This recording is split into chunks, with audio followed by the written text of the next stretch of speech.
Hello friends. जैसा कि बहुत दिनों से उत्तर प्रदेश अधीनस्थ सेवा चयन आयोग मतलब यूपी ट्रिपल एससी के अंतर्गत पीटी का एग्जाम होना था। पीटी जो समूह गा की वैकेंसी है उनमें प्रारंभिक अहर्ता परीक्षा इसको पास करके ही आप जो एग्जाम्स हैं उनमें बैठने के लिए एलिजिबल होंगे। तो फाइनली 20 फरवरी 2021 को इसका ऑफिशियल नोटिफिकेशन आ चुका है। इसमें सिलेबस के बारे में भी विस्तार से बताया गया है, तो आप लोग वीडियो को पूरा देखिएगा क्योंकि यहाँ पर मैं सिलेबस के साथ साथ एग्जाम पैटर्न्स के बारे में भी आपको बताने वाला हूँ। इसके अलावा अगर आप चैनल पे नए हैं तो भाई चैनल को सब्सक्राइब कर दें क्योंकि इससे रिलेटेड हर तरह की अपडेट्स यहाँ पर आपको मिलती रहेगी। जैसा कि आप सब देख रहे हैं यहाँ पर आवश्यक सूचना जो कि 20 फरवरी 2021 को ही दी गई है कि उत्तर प्रदेश शासन की कार्मिक अनुभाग द्वारा निर्गत किए गए शासनादेश संख्या जो भी है दिनांक 20/11/2020 समूह गा, ठीक है, मतलब ग्रुप सी की जो वैकेंसी है उनके नवीन आवेदन प्रक्रिया एवं द्विस्तरीय परीक्षा प्रणाली अपनाए जाने का अनुमोदन प्रदान किया गया है। मतलब अब परीक्षा जो होगी वो द्विस्तरीय होगी। अगर जैसे मान लीजिए लेखपाल की वैकेंसी आने वाली है तो उसके लिए आपको पीटी पास करना अनिवार्य होगा, जिसे हम लोग प्रारंभिक अहर्ता परीक्षा कहते हैं। इसके द्वारा जो परीक्षा पाठ्यक्रम है उसके बारे में भी बताया गया है। इसका परीक्षा पाठ्यक्रम क्या है तो यहाँ पर अगर देख पाएंगे तो ये ऑफिशियल है जो कि विशेष सचिव हैं उत्तर प्रदेश शासन के, उनके द्वारा। तो यहाँ पर अगर आप देखेंगी तो उत्तर प्रदेश अधीनस्थ सेवा चयन आयोग द्वारा आयोजित की जाने वाली प्रारंभिक अहर्ता परीक्षा मतलब पीटी है। तो प्रस्तावित जो पाठ्यक्रम है इसमें प्रश्नों की संख्या 100 होगी, परीक्षा की अवधि 2 घंटे और पूर्णांक जो होगा 100 नंबर का होगा। माइनस मार्किंग है कि नहीं ये भी मैं आगे आपको बताने वाला हूँ। सब कुछ ऑफिशियल है तो आप लोग खुद चीज़ों को देखेंगे। यहाँ पर पहला पार्ट जो भारतीय इतिहास से रिलेटेड है इसका अंक 5 मिलेगा, ठीक है। इसमें सिंधु घाटी सभ्यता, वैदिक संस्कृति, बौद्ध, जैन, मौर्य, गुप्त वंश, हर्षवर्धन, राजपूत काल मतलब प्राचीन इतिहास से आपका 5 नंबर का पूछा जाएगा। फिर अगर आप बात करेंगे इसी में ही आपका सल्तनत काल, मुगल काल, मराठा, ब्रिटिश राज का अभ्युदय और ब्रिटिश राज का सामाजिक आर्थिक प्रभाव जो कि थोड़ा आधुनिक काल से आ जाता है। उसके बाद भारतीय राष्ट्रीय आंदोलन के भी 5 नंबर यहाँ पर मिलने वाले हैं। इसमें स्वाधीनता आंदोलन के जो प्रारंभिक वर्ष हैं वो आपको प्रिपेयर करने, स्वदेशी तथा सविनय अवज्ञा आंदोलन, महात्मा गांधी से रिलेटेड जितने भी आंदोलन थे और भी जो मुख्य मुख्य नेता हैं, क्रांतिकारी आंदोलन जैसे चौरी चौरा था, इसके अलावा जो काकोरी वगैरह, विधायी संशोधन तथा ब्रिटिश इंडिया एक्ट 1935 का जो अधिनियम है इससे बहुत कुछ पूछा जाता है।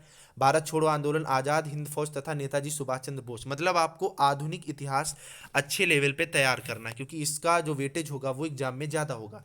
नेक्स्ट अगर आप भूगोल की बात करेंगे, ज्योग्राफी में इसका भी 5 नंबर का वेटेज है। यहाँ पर भारत और विश्व दोनों का भूगोल पूछा जाएगा जिसमें नदियाँ तथा नदियों की घाटियाँ, भूजल संसाधन, पर्वत, पहाड़ियाँ, हिमनद वगैरह, मरुस्थल, वन, खनिज संसाधन। इसके अलावा भारत एवं विश्व का राजनैतिक भूगोल, जलवायु तथा मौसम, टाइम जोन, इसके अलावा जनसांख्यिकी परिवर्तन तथा प्रवास और जो इसका बेसिक चीज़ें हैं ज्योग्राफी की वो भी आपको प्रिपेयर करनी है।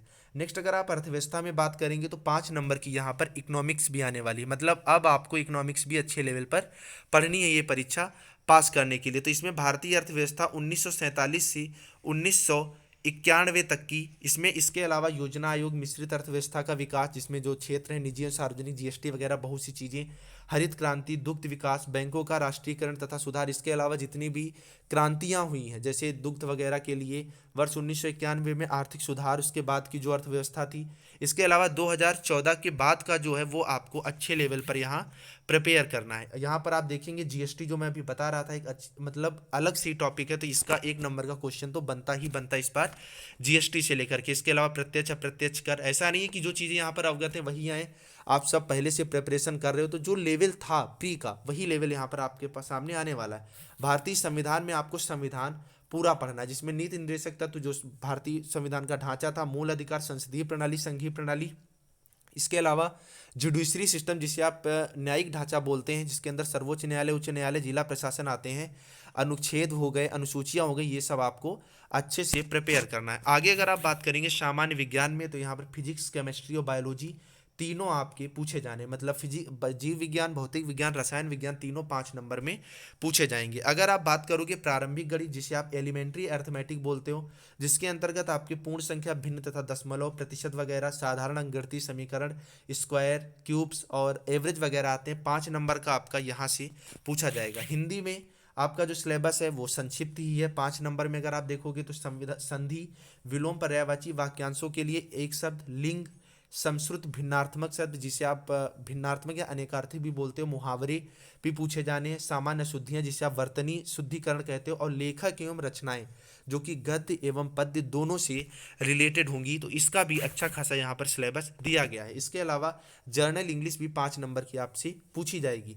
इसमें अंग्रेजी व्याकरण होगी और अपठित गद्यांश पर आधारित प्रश्न होंगे। इसमें जो ग्रामर होगी वो 2 नंबर की उस तरह मान के चलिए बेसिक होगी, टेंस वगैरह सेंटेंसेस वगैरह से रिलेटेड, या आपको एंटोसाइनो वगैरह पूछ सकता है। और अपठित गद्यांश मतलब पैसेज दिया होगा, उससे आपको आंसर्स छांटने होंगे। नेक्स्ट भाई अगर आप बात करोगे रीजनिंग में, तो रीजनिंग में आपको क्रमबद्ध रैंकिंग वगैरह, इसके अलावा रिलेशन जिसे आप ब्लड रिलेशन बोलते हो, कोडिंग डिकोडिंग कैलेंडर, जो कारण और प्रभाव होते हैं, ठीक है, रीजन्स वाले, इसके अलावा निगमनात्मक तर्क तथा कथन विश्लेषण एवं निर्णय। आपका जो यूपी ट्रिपल एससी, जैसा कि अभी आप लोगों ने कुछ समय पहले वीडियो जूनियर असिस्टेंट का पेपर दिया था, उसमें जिस लेवल की रीजनिंग पूछी गई थी वही यहाँ पर पूछी जाएगी।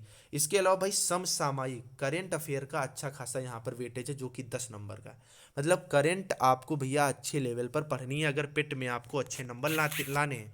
इसके अलावा 10 नंबर का आपका यहाँ पर सामान्य जागरूकता जिसे आप जनरल अवेयरेंस या स्टैटिक जीके बोलते हो, वो ये पूछा जाएगा। यहाँ पर मुद्राएं वगैरह, पड़ोसी देश, देश, राजधानी मुद्रा, राज्य और केंद्र शासित प्रदेश, इसके अलावा जो संविधान से रिलेटेड है, संसद, राज्यसभा, लोकसभा, राष्ट्रीय अंतर्राष्ट्रीय दिवस वगैरह, जितने मुख्यालय हैं, भारतीय पर्यटन, भारत की कला एवं संस्कृति, जो भी खेल वगैरह हैं, अनुसंधान संगठन, प्रसिद्ध पुस्तकें, पुरस्कार, जलवायु परिवर्तन। इसके अलावा अपठित गद्यांश जो आएंगे वो 10 नंबर के आपके आने वाले। इस तरह से जो 13 पार्ट में आपका पूरा सिलेबस डिवाइड है, इन 13 पार्ट को मिला करके आपका 100 नंबर का पेपर होता है। मतलब अब आपको हर क्षेत्र में अच्छा होना है, जितने भी सब्जेक्ट्स हैं वहाँ वो आपको अच्छे से प्रिपेयर करने। अब भाई नेक्स्ट बात आती है कि इसका एग्जाम कब होगा और इसमें निगेटिव मार्किंग है कि नहीं है। यहाँ पर 10 नंबर का भैया 15 पार्ट है, ये 2 मैं देख नहीं पाया। 2 ग्राफ आपके आएंगे 10 नंबर में, और तालिका की व्याख्या एवं विश्लेषण 10 नंबर में आएंगे। ये मैथ्स और जीएस से ही रिलेटेड आपके क्वेश्चंस होंगे। अब इन पर जो शर्तें वो आप मेन चीज देख लीजिए। क्रमांक 1 से 9 पर अंकित शैक्षणिक विषयों से संबंधित प्रश्नों की कठिनाई का स्तर राष्ट्रीय शैक्षिक एवं अनुसंधान परिषद मतलब एनसीईआरटी द्वारा सेकेंडरी, सीनियर सेकेंडरी स्तर का होगा। मतलब 10th और इंटर लेवल का यहाँ पर आपका पाठ्यक्रम होने वाला है। परीक्षा का जो प्रकार होगा, मतलब आपकी ऑब्जेक्टिव परीक्षा होगी और भैया ऑफलाइन होगी, ठीक है, ऑनलाइन परीक्षा ना होने वाली है ये। और 1/4 मतलब 4 पर 1 आपका प्रश्न कटेगा, माइनस मार्किंग भी इसमें है, जो कि विशेष सचिव शीतला प्रसाद द्वारा ये बात आपको बताई गई है। अब भैया नेक्स्ट क्वेश्चन आता है कि हम इसकी तैयारी कैसे करें। तो तैयारी के लिए आपको जो मैं डिटेल्ड वीडियो आपको, क्योंकि मैं खुद एक कंपटीशन क्लासेस में पढ़ाता हूँ जिसका मैं जो पंपलेट वगैरह लाइव शो भी आपको दिखा चुका हूँ, तो आप लोग वेट करिए और चैनल को सब्सक्राइब कर लीजिए। यहाँ पर आपको हर एक एक्यूरेट चीज़ मिलती रहेगी।